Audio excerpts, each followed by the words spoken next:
तो नाज़रीन चलते हैं आज के टॉपिक पर। आज का जो हमारा टॉपिक है ये है पेरिएनल इचिंग, यानी कि बच्चों में पखाने वाली जगह पे खारिश होना या चमूने लड़ना, या इसको पंजाबी में सीख लड़ना भी कह सकते हैं। अक्सर वालिदैन हमारे पास आते हैं कि डॉक्टर साहब हमारे बच्चों को पखाने वाली जगह पर खारिश हो रही है, तो इसकी वजूहात क्या है? तो आया क्या जो है ये बच्चों में पेट के कीड़ों की वजूहात की वजह से होता है। तो बिल्कुल सही बात है, ये बच्चों में पेट के कीड़ों की वजह से ही होता है। ये एक ख़ास किस्म का मादा कीड़ा होता है जिसे एंड्रोबियस वर्मिकुलरस कहते हैं। ये इसकी वजह से फैलता है और ये अक्सर रात के औकात में पखाने वाली जगह पे आकर जो है अंडे देती है, जिसकी वजह से अक्सर बच्चों को वहाँ पर ख़ारिश होती है और अक्सर बच्चे तो ख़ारिश कर के वहाँ पे ज़ख्म भी बना देते हैं। तो इसका टाइम से इलाज बहुत ज़रूरी है। तो इसकी अगर बात करें सबसे पहले इलामात की, तो इसकी इलामात में बच्चे को पखाने वाली जगह पे ख़ारिश होती है और अक्सर बहुत ज़्यादा शदीद ख़ारिश होती है। बच्चे ख़ारिश कर के वहाँ पे ज़ख्म बना देते हैं। इसके साथ अगर हम बात करें इसकी जो है वजूहात की, तो इसकी वजूहात में जो बच्चे जिनको ज़्यादा दस्त लगे रहते हैं या पखाने ज़्यादा लगे रहते हैं, उनको ये होने के चांसेस बहुत ज़्यादा होते हैं।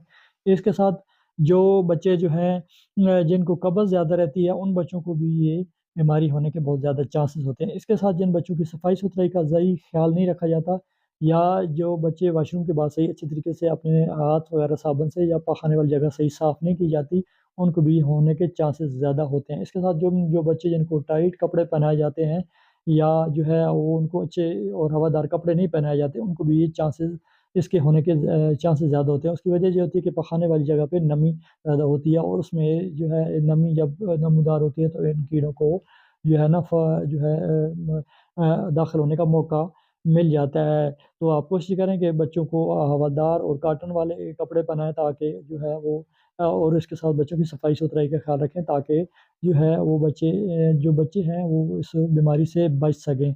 तो इसके साथ अगर हम बात करें इसकी इलाज की, तो इसके इलाज के लिए अगर बच्चे को बहुत ज़्यादा ख़ारिश है और अक्सर जो है बच्चों को देखा गया है कि वहाँ पर ख़ारिश कर के बच्चे ज़ख्म बना देते हैं।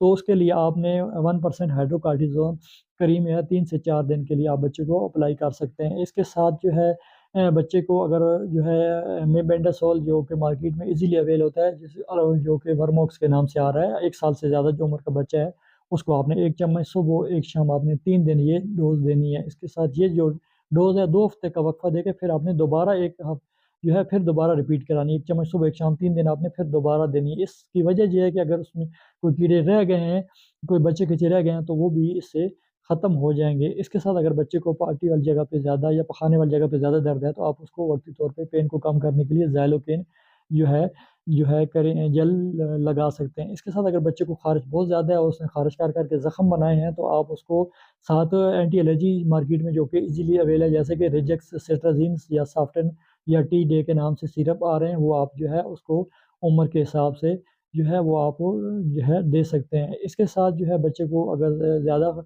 जो है उसने ज़ख्म बना दिए हैं ख़ारिश कर के, तो आप उसको एंटीबायोटिक भी साथ 3 से 5 दिन के लिए एंटीबायोटिक का कोर्स भी करा सकते हैं। इसके साथ जो है आप 1% हाइड्रोकॉर्टिज़ोन क्रीम भी 3 से 4 दिन के लिए आप बच्चे को ज़ख्म वाली जगह पे अप्लाई करा सकते हैं। अब हम बात करेंगे इसकी एहतियाती तदाबीर या परहेज़ की। इसकी एहतियाती तदाबीर में ज़्यादातर ये देखा गया कि जो बच्चे ज़्यादा जंक फूड ज़्यादा इस्तेमाल करते हैं या मीठी चीज़ें ज़्यादा इस्तेमाल करते हैं, उनको ये बीमारी यानी पेरिएनल इचिंग होने के चांसेस बहुत ज़्यादा होते हैं।